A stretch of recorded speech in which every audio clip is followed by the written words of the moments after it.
কত কইলাম কথাটা একদম কানেই দেয় না। আমার আর ভালো লাগে না, ওর লগে পেঁচাল পিঠে আমার আরো শান্তি লাগে। কইলে কথা শুনে না। আরে ট্যাঙ্কিটা ভর্তি হইছে, ফুল্লা উঠছে, লেবার পাইতেছে না, মেস ওগুলা পাইলে না এরা সাফা করবো।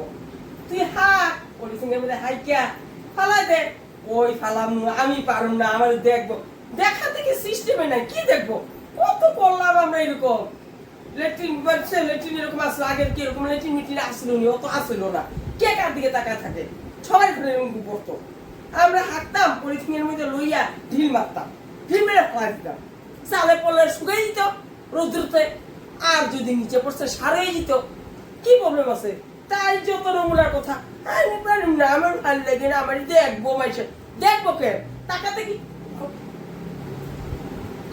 এরকম দেখলে তো সবাই সন্দেহ করবো।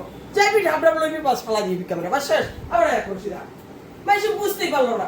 এরকম চুপাচুপি করলে তো মাইসে বুঝবোই। শালা এটা বুঝেও পারি না, এর কোনো বুদ্ধি নাই মাথার মধ্যে, খালি আমার লোকে লাগতেই জানে, আর কোনো কাম নাই ওর। ওর কামই হয়েছে এটা, খালি খুচাখুচি করবো, লাগালাগি করবো। এত মূর্খ মানুষ। ওকে কি ফাম না আমার মাইসে দেখবো। আরে গুটা যখন ফালাইবি, এটা কি মাইসে শুনবো?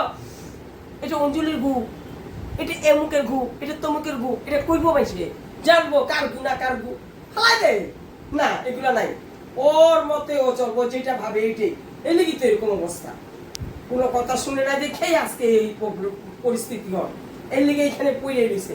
আমার কথা শুন, আমি কি ভালো ভালো বুদ্ধি দেই? আমার মতন বুদ্ধি দই না মানুষ আছে পাইবো?